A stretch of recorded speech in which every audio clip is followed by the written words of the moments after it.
Hello, welcome back to my channel. Hope everyone's had a nice Christmas. I know it's that funny time in between New Year now, but I thought I'd just do a quick little video showing my tractor and John's tractor together. Yes, we are down this today.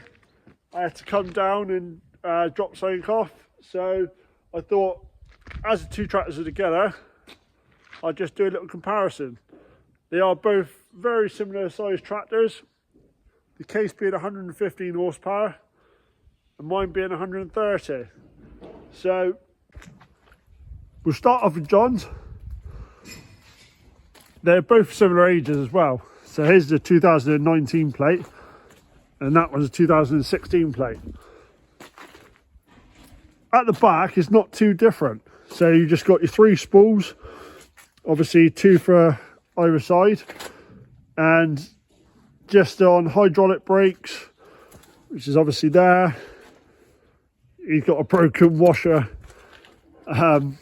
filler pot, but yeah, it's been ideal. It's a perfect little loader tractor for feeding around the yard. It has had its few little scrapes on it over the years, but you do expect that on a loader tractor.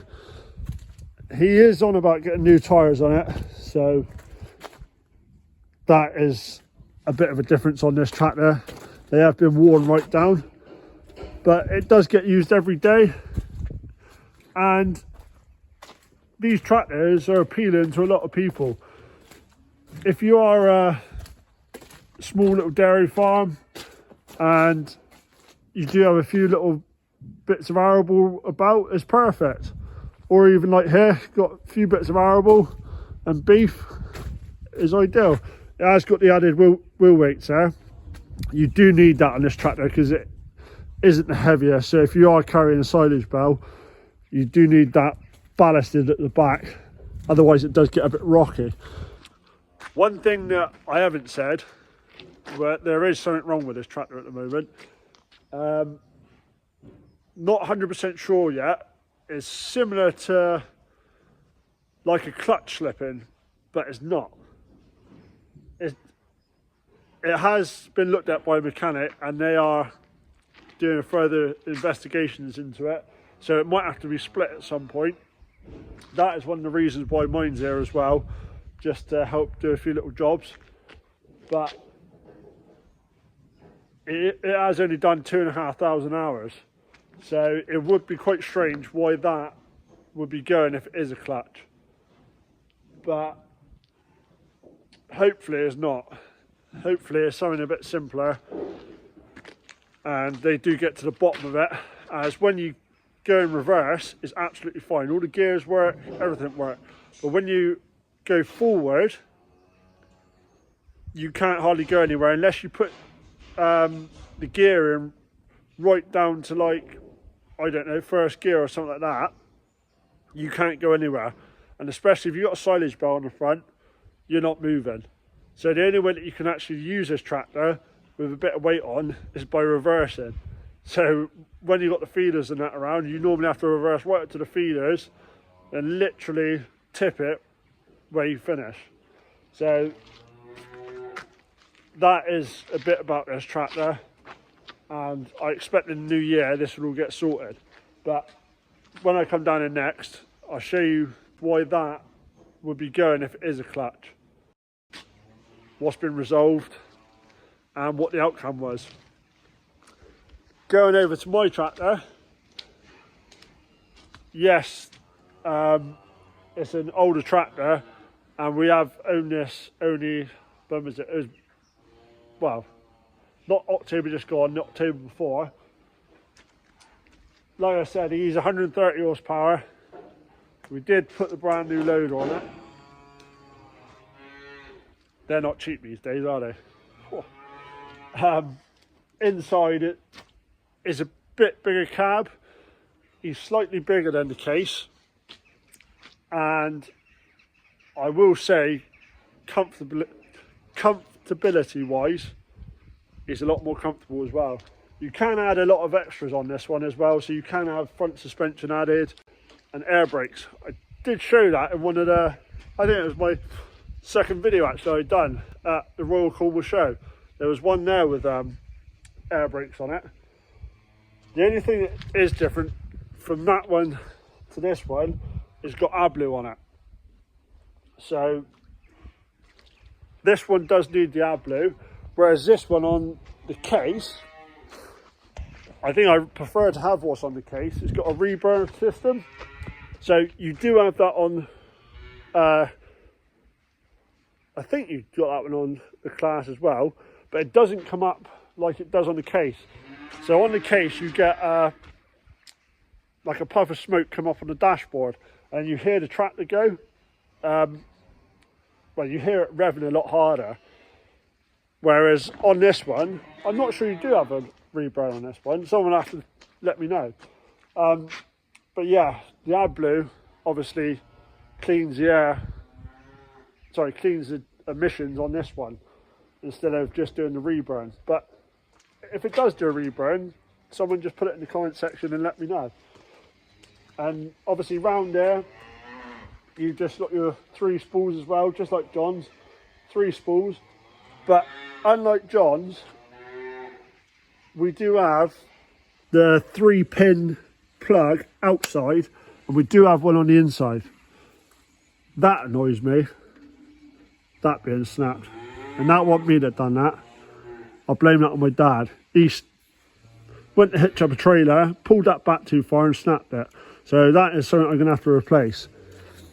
We have had a few problems with the arms on this, as I did mention before. Like I said, when they first come, I did have all brand new seals put in here, either side, and that all got done under warranty once we bought it.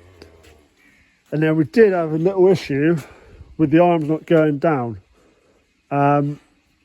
Somebody is going to come and have a look at it, because what I do like about this tractor is to let the toe hitch down. You don't need to drop the arms, so everything's done off the spools. So what that means is, if you've got a trailer on a bit of an angle, you can get in tighter because your arms aren't in the way. And I've found quite a few times that has worked out beneficial. And on this one we do have your buttons here and your PTO stop as well, so that's all come in handy. We also do have little Ginny sat in the seat staring at me, wondering what's going on. What I do like on this as well is you've got a toolbox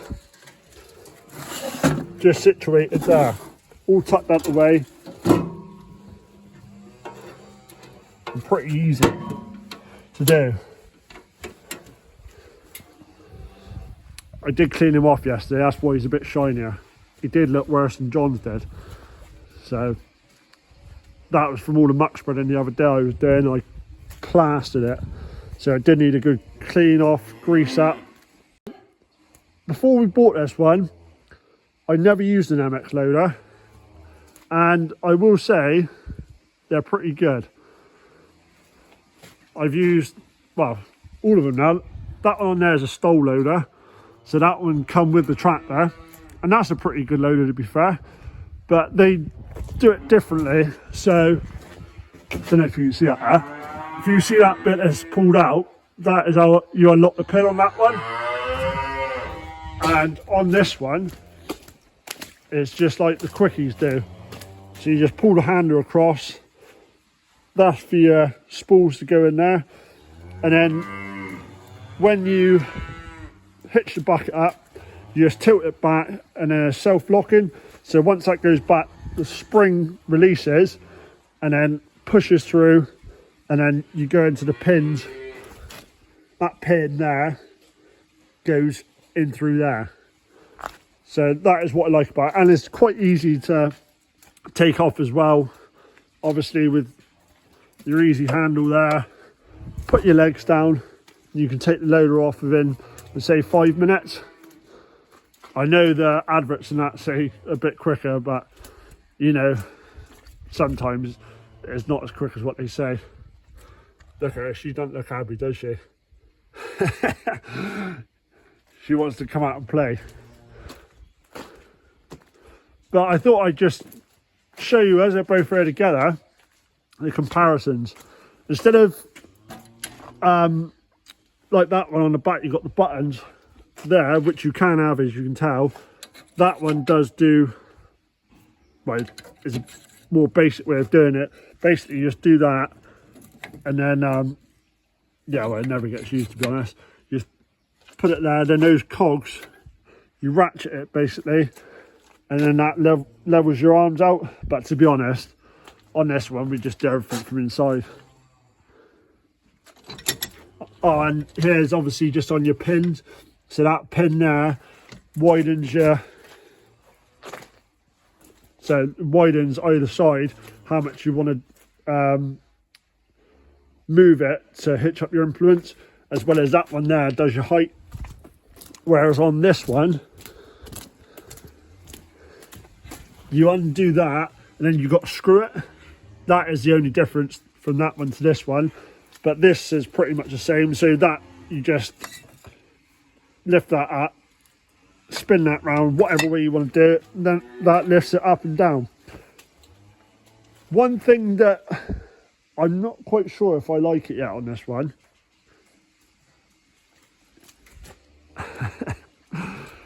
this chain down there.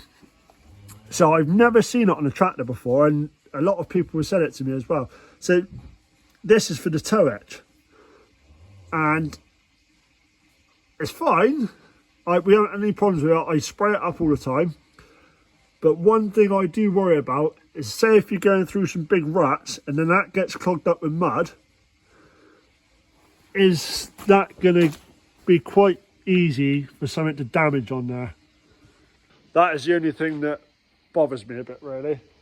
It's a good design until something goes wrong. If that gets clogged up and a load of mud goes in there, is that going to be fatal? Then that all breaks off.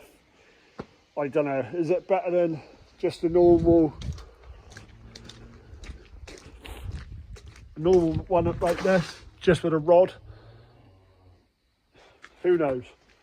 Let me know. So that's the comparison between these two. Before I go, I'd just like to know people's opinions on which video you think I've done best this year. I started way back in, when was it, March, May? Just let me know what one you have liked, and I'll tell you in the next video and go through how the year's gone and what one I most enjoyed filming. Who knows, we might have the same idea of the same video of what we like. But yeah, that's it for me now. I'll catch you on the next one. Cheers.